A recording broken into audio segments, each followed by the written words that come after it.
নমস্কার, আগমনীর ক্লাসরুমে আপনাদের স্বাগত জানাই। এর আগে আমি ইনডোর এয়ার পলিউশন সম্বন্ধে আলোচনা করেছি। আজকে যে বিষয়টি নিয়ে আলোচনা করব সেটা হচ্ছে outdoor air pollution. Outdoor air pollution জানেন, রাস্তার সমস্ত ধুলো, ধোঁয়া ইত্যাদির মধ্যে বিভিন্ন রকম দূষক রয়েছে যেগুলো আমাদের স্বাস্থ্যের পক্ষে ক্ষতিকারক। তো এগুলোর সোর্সকে আমরা তিনটে ভাগে ভাগ করতে পারি। নাম্বার ওয়ান, মোবাইল সোর্স, অর্থাৎ যেগুলো যে সোর্সগুলো ভ্রাম্যমাণ, হ্যাঁ, যেমন কার, বাস, তারপরে অন্যান্য বিভিন্ন গাড়ি, এগুলো।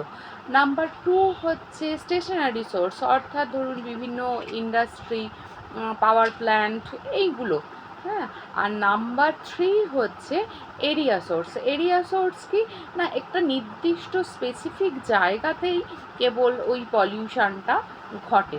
হ্যাঁ, তো এটাকে বলা হচ্ছে এরিয়া সোর্স। এরিয়া সোর্স থেকে আমরা কী ধরনের পলিউটেন্ট পাই? বিভিন্ন পার্টিকুলেট ম্যাটার্স পাই, ওজোন পাই, নাইট্রোজেন ডাইঅক্সাইড, কার্বনের monoxide, sulphur dioxide, nitrogen dioxide, এগুলো পেয়ে থাকি।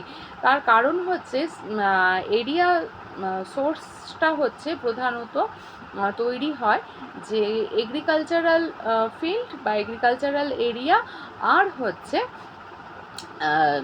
একদম মানে কোনো ডেভেলপমেন্টাল ওয়ার্ক যেখানে হচ্ছে সেই সব প্রজেক্ট এরিয়াতে কিন্তু এই ধরনের পলিউট্যান্টগুলো দেখা যায়।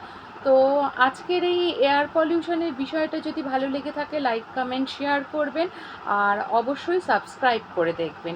ভালো থাকুন, সুস্থ থাকুন, সচেতন থাকুন। কালকে দেখা হবে একটা নতুন বিষয় নিয়ে। নমস্কার।